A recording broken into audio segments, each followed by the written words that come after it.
Hello विद्यार्थी मित्रों, हवे आपणे प्रयोग 13 लईशुं। एमां हेतु शुं कहे छे? बहिर्गोળ लेन्सनी सामे वस्तुने जुदा जुदा अंतरे मूकवाथी रचाता प्रतिबिंबनो अभ्यास करो। तो साधनों आवशे स्टेन्ड, लाकडानो ब्लॉक, પડદો, મીણબત્તી, बहिर्गोળ लेन्स आवशे। आकृति तमारे आ रीते दोरी नाखवानी रहेशे। हवे पद्धति लईशुं तो पहेलामां छे एक बहिर्गोળ लेन्स लो, तेने स्टेन्ड साथे गोठवी टेबल पर मूको। बीजुं, बहिर्गोળ लेन्सथी आशरे 50 सेंटीमीटर दूर सळगती मीणबत्ती आकृतिमां दर्शाव्या मुजब मूको। त्रीजो, लेन्सनी बीजी बाजुए गोठवेला પડદા पर मीणबत्तीनुं प्रतिबिंब मेळवવાનો प्रयत्न करो। 4. मीणबत्तीनी ज्योतनुं स्पष्ट प्रतिबिंब मेळववा પડદાને लेन्सथी सहेज आगळ के पाछळ खसेडो।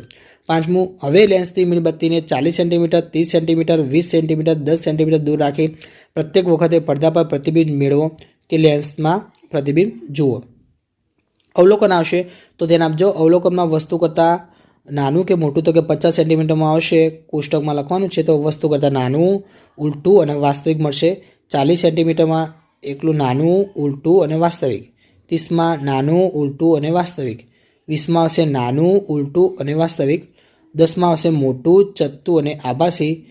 5 में आवशे मोटू, 5 सेंटीमीटर में आवशे मोटू, चत्तू और आभासी आवशे। निर्णयमां लखीशुं के बहिर्गोળ लेन्स वडे वास्तविक और आभासी प्रतिबिंब एम बंने प्रकारना प्रतिबिंब जोवा मळे छे। बहिर्गोળ लेन्स वडे वास्तविक और उल्टू प्रतिबिंब मळे छे। आ प्रतिबिंब वस्तु करता मोटू तेमज नानुं पण मळे छे। अज्ञाननी चकासणी लईशुं तो पहला विकल्प छे। तो विकल्पमां पहला विकल्पमां शुं के बहिर्गोળ लेन्स वडे केवा प्रकारनुं प्रतिबिंब मळे छे? तो के डी એટલે કે આપેલ તમામ। बीजो, ચોમાસામાં વરસાદના દિવસોમાં મેઘધનુષ્ય ક્યારે દેખાય છે? તો કે ડી એટલે સાંજે પૂર્વ દિશામાં દેખાય છે।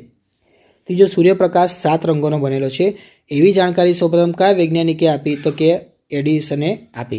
विद्यार्थी मित्रों, तमने मारा विडियो गम्या हो तो चेनल ने लाइक, शेयर और सब्सक्राइब करवानुं भूलता नहीं।